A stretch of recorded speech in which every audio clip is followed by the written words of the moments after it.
The Quetzal is a bird that has captivated the human imagination for centuries, not only for its stunning beauty but also for its profound cultural significance and vital role in Central American ecosystems.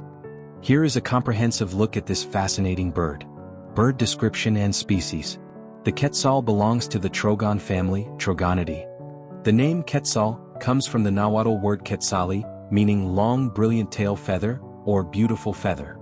There are several species of Quetzal, but the most famous is the resplendent Quetzal, Pharamacris mocino*. This is the species people usually refer to when speaking simply of the Quetzal.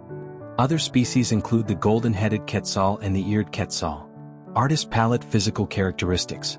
The Quetzal is renowned for its vibrant, iridescent plumage. Coloration.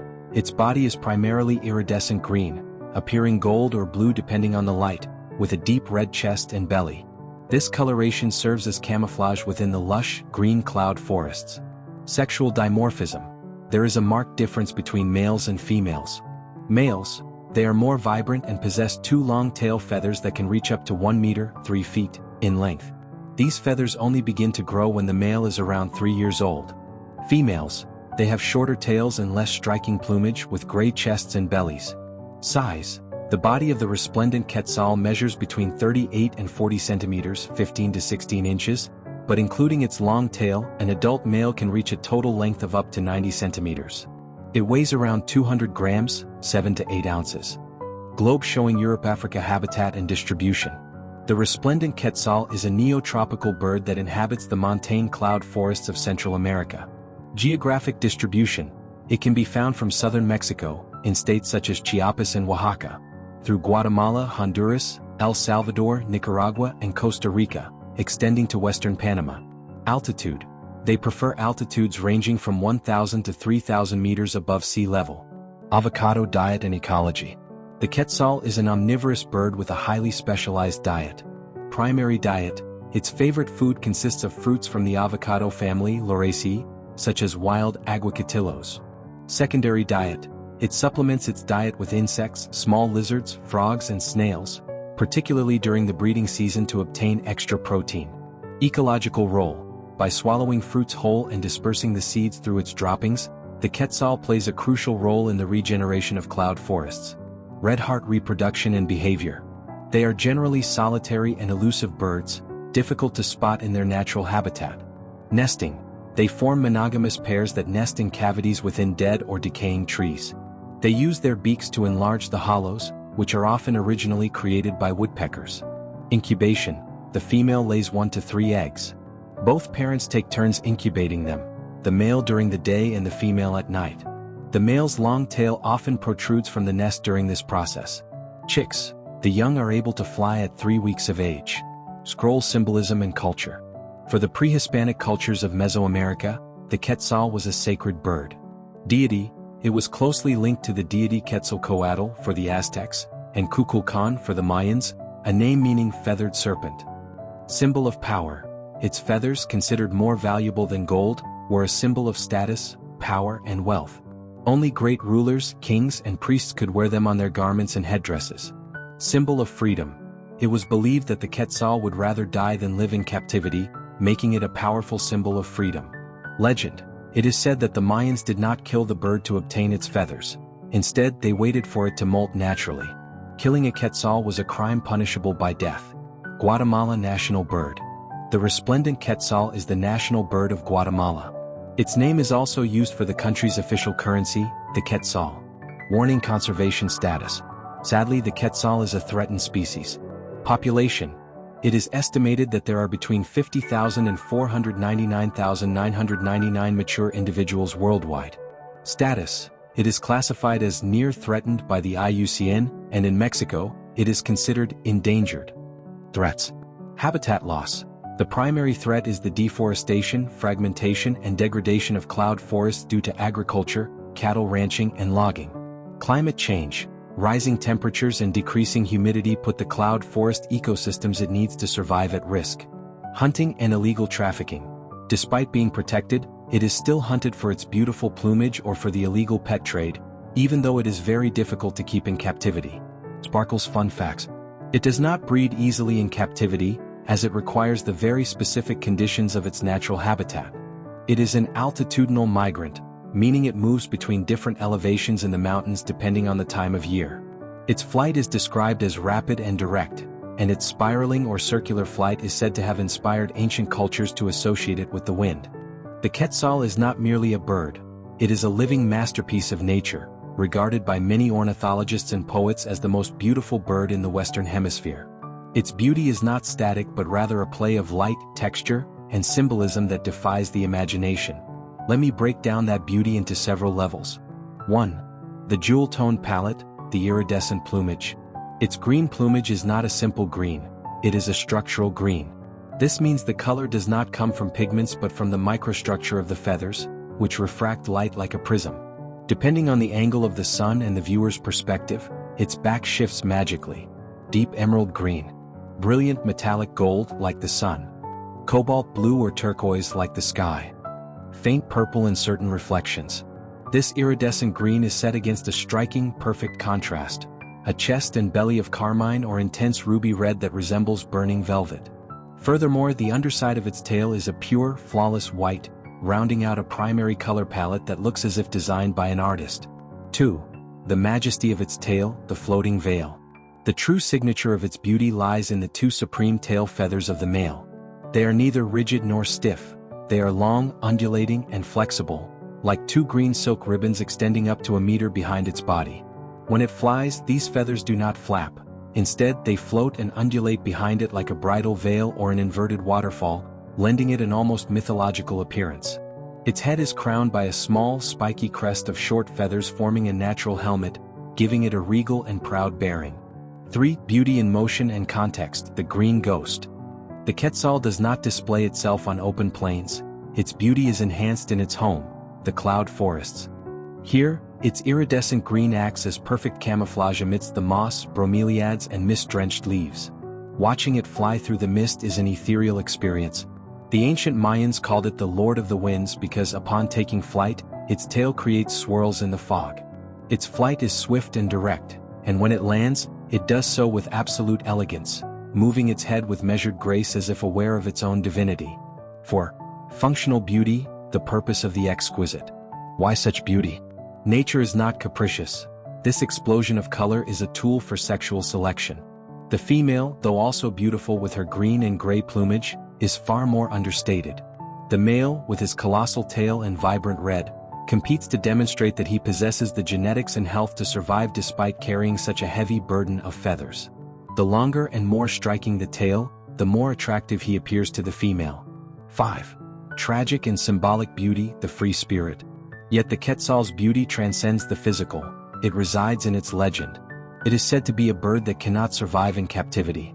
Popular belief, supported by its biology as it is extremely sensitive to stress and requires a specific diet, holds that it would rather crash against the ground or tear out its own feathers than be caged. This refusal to be possessed lends it an ethical and spiritual beauty, that of absolute freedom.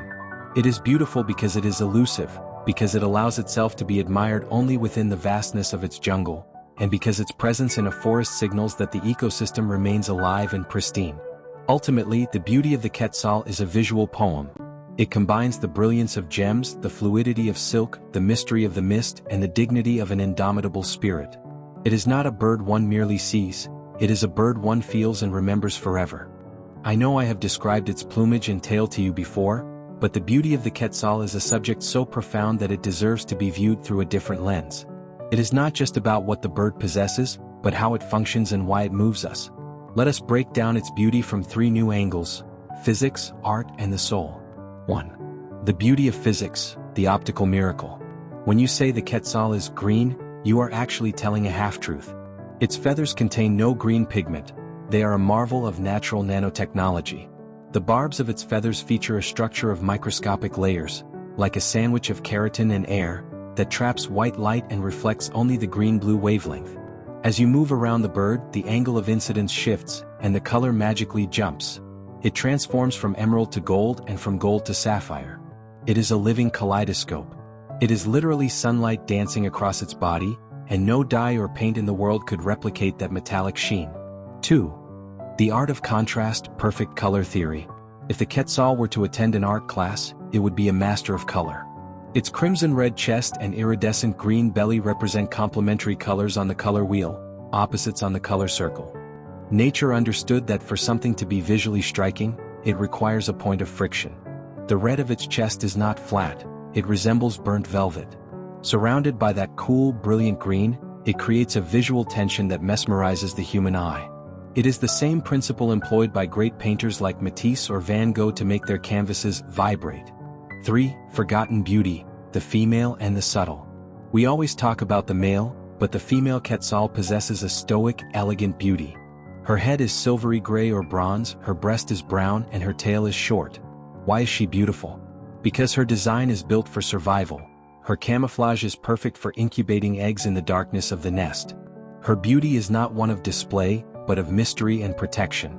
It is the beauty of Mother Earth, understated, yet absolutely essential. For auditory beauty, the sound of the mist. The Quetzal's beauty is not merely visual, it is also sonic. Its call is not a cheerful trill like that of a canary. It is a deep, guttural and melancholic sound, described by locals as a low siu-siu-siu, that resonates through the thick mist. That sound, which seems to emerge from an ancient world, adds a layer of mystical beauty. It is the perfect soundtrack for a bird that seems to have stepped out of a legend. 5. Ephemeral beauty, the elusive treasure. The Quetzal's most powerful beauty lies in the fact that it can never be possessed. It lives deep within the cloud forest, amidst banks of mist that appear and vanish. Seeing one is not like visiting a zoo, it is a privilege. It reveals itself only during the ecosystem's moments of greatest purity. That scarcity, and the difficulty of spotting it, turns every sighting into a gift. It is the beauty of the unattainable, of that which cannot be tamed. Indeed, the ancient Mayans captured this essence by saying that the Quetzal would rather die of sorrow than be caged. That refusal to be a prisoner transforms its color into a symbol of dignity. Its beauty then is not passive, it is a rebellious beauty that exists only in freedom. In short, the beauty of the Quetzal is a dialogue between light and matter, between red and green, between the silence of the jungle and the bird's deep call, and above all, between the human desire to possess it and the bird's fierce will to be simply free. The Quetzal is far more than a bird. It is the central figure in a rich tapestry of myths, legends and traditions that have shaped the worldview of Mesoamerica for millennia. Its story intertwines the divine with the earthly, and its plumage serves as the canvas upon which the beliefs of entire civilizations were painted. The divine origin, born of the breath of the gods. For the Mayakish people, the Quetzal is not a product of evolution, but a being of divine origin. An ancient legend, preserved in oral traditions, recounts that the bird was born from the breath of the creator gods Kukulkan, or Gukyamats, and Tepu. As they exhaled their divine breath onto a guayacan tree, its blue-green leaves fell. Upon touching the ground, they transformed into the majestic, long-plumed Quetzal. This foundational myth establishes the Quetzal as a sacred being, directly connected to the creation of the world. Another Maya legend, titled How the King of the Birds Was Chosen, offers a more earthly, yet equally fascinating version. In it, the original Quetzal, named Kukul, was a bird with unsightly plumage but great ambition. To win the title of King of the Birds, he deceived his friend the Roadrunner, borrowing the latter's beautiful feathers for the occasion. Once elected king thanks to his dazzling appearance, Kukul forgot his promise to return the feathers. Ever since he has lived in the depths of the forest, ashamed of his deception. This story adds a layer of cunning and complexity to his mythical persona. The legend of the red breast, the sacrifice of Tikin Yuman. The carmine red patch on the Quetzal's breast is the subject of perhaps the most famous and moving legend associated with the bird. The story transports us to 1524 during the Spanish conquest. In a battle in the Quetzaltenango Valley, the brave Mayakish prince and warrior Tikin Yuman faced the conquistador Pedro de Alvarado. Mortally wounded, Tikin Yuman fell to the ground. At that moment, the Quetzal, his nawal or spiritual guide, descended and alighted upon the dying warrior's chest. The hero's blood stained the bird's feathers, and ever since, its breast has remained an eternal scarlet red. It is said that after this tragic event, the Quetzal ceased to sing, and its melodious song was never heard again. The feathered serpent deity, Quetzalcoatl and Kukulkan. The Quetzal is inextricably linked to the most important deity in Mesoamerica. Its Nahuatl name, Quetzal, was combined with ****, serpent, to form Quetzalcoatl, the feathered serpent. To the Aztecs, he was the creator god who brought the wind and the rains. The Maya knew him as Kukulkan or Gukyamats. This god, depicted as a serpent covered in the green feathers of the Quetzal, was a central figure in creation and culture, credited with bestowing upon humanity such pillars as agriculture, fire, and writing. The connection was so profound that rulers and nobility wore headdresses made of Quetzal feathers to symbolically connect themselves with this deity. Traditions and symbols of power and transcendence. The sacred status of the Quetzal was reflected in the traditions of Mesoamerican peoples. Symbol of status and power, its iridescent green feathers were considered more valuable than gold. Their use was strictly reserved for royalty, the nobility, and high-ranking priests. Currency and wealth. Feathers were so highly prized that they were even used as currency. Sacred offerings. In Maya courts such as that of Piedras Negras, Guatemala, women participated in offerings of Quetzal feathers, often tied in small bundles alongside jade beads. A symbol of freedom. The belief that the Quetzal prefers death to captivity turned it into a powerful emblem of freedom. This idea persists to this day and is one of the reasons it is the national bird of Guatemala, a country that even named its currency after the bird. The silence of the Quetzal, as recounted in the legend of Tiqueñuman, oral tradition holds that the Quetzal's beautiful song fell silent after the conquest, a silence that resonates as a lament for the fall of the Maya world. A living legacy. These myths and traditions are not merely tales of the past, they remain alive in contemporary culture. Every September 5th, Guatemala celebrates National Quetzal Day. Its image appears on the national flag, coat of arms, and currency, and the Order of the Quetzal is the highest honor bestowed by the Guatemalan government. The Quetzal is, in essence, the living memory of a continent.